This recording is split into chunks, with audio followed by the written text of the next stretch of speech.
Assalamualaikum warahmatullahi wabarakatuh. Shalom, Om Swastiastu, Namo Buddhaya, Salam Kebajikan.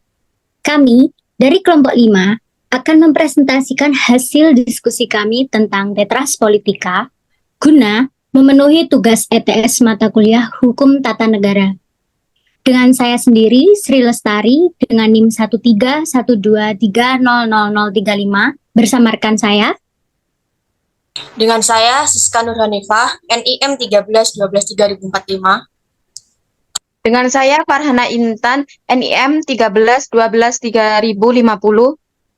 Dengan saya, Rifael Misael Nainggolan, dengan NIM 13123000029.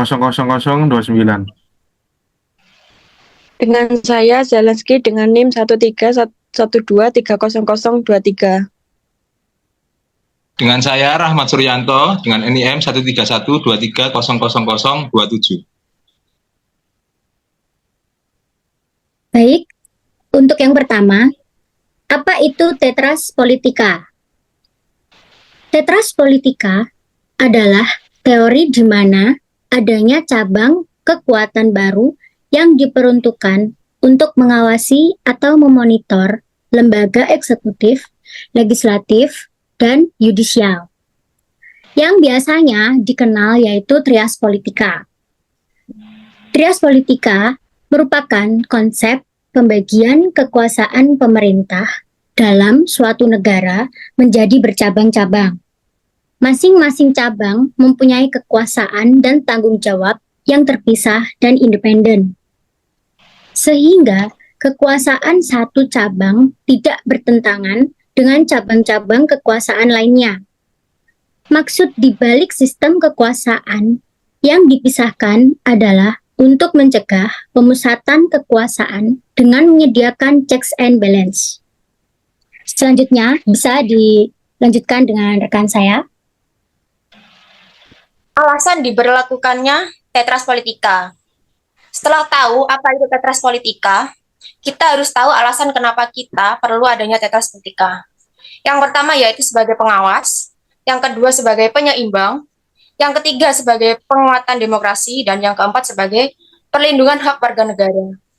Berikut sedikit penjelasan dari slide ketiga. Yang pertama yaitu Tetras Politika disebut sebagai pengawas karena mereka memiliki peran dalam menjaga keseimbangan kekuasaan antara cabang-cabang pemerintahan, serta mengawasi agar pemerintah tidak melanggar konstitusi atau menyalahgunakan kekuasaannya.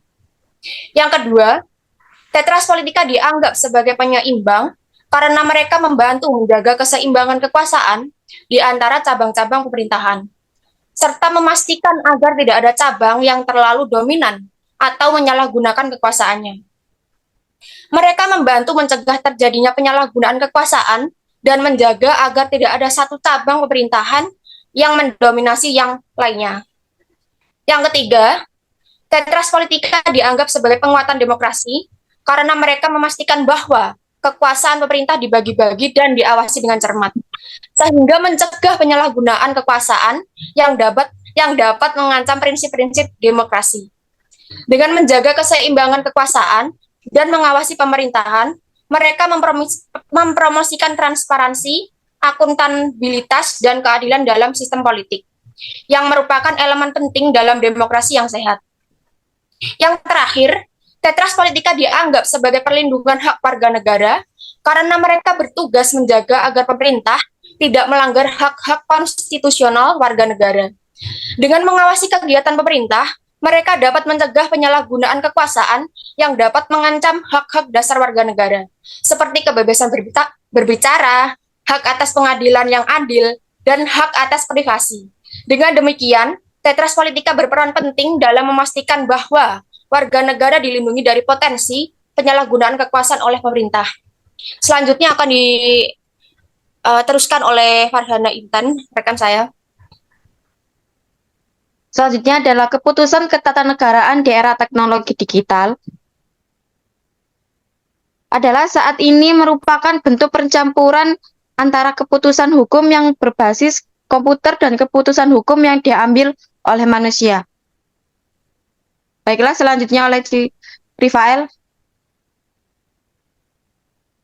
Dan pengaruh digital law terhadap keputusan ketatanegaraan.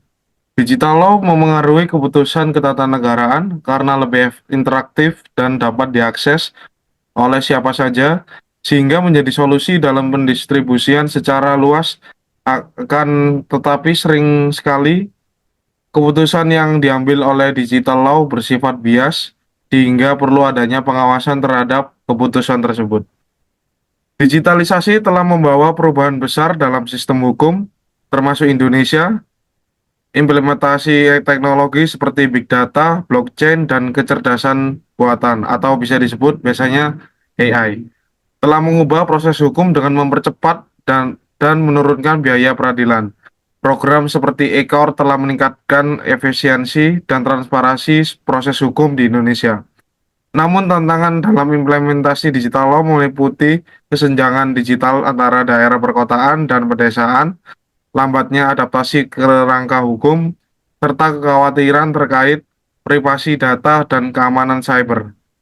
Oleh karena itu, diperlukan tindakan strategis dalam menghadapi transformasi digital di sistem hukum, termasuk peningkatan literasi digital, reformasi pendidikan hukum, dan adaptasi profesional hukum terhadap kemajuan teknologi. Transformasi pendidikan hukum melalui digitalisasi membuka peluang untuk pendidikan yang lebih inklusif dan global, serta mempersiapkan profesional hukum menghadapi lingkungan kerja yang semakin digitalisasi. Itu tersebut penjelasan dari saya, akan dilanjutkan.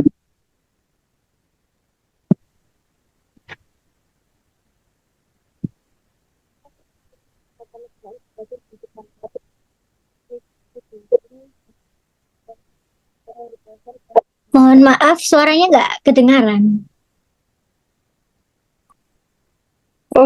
Contoh keputusan ketatanegaraan berbasis digital law, Migration and Information, Communication and Technology atau ICT dan kebijakan keimigrasian negeri Belanda.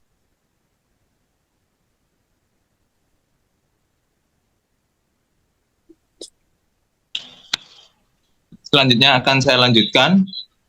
Sebagai kesimpulan kelompok, kami berpendapat setelah menganalisa kelompok kami berkesimpulan bahwa tetras politika dalam ketatanegaraan di era teknologi digital sangat diperlukan di Indonesia karena dianggap sejalan dengan nilai-nilai Pancasila sebagai ideologi negara Indonesia.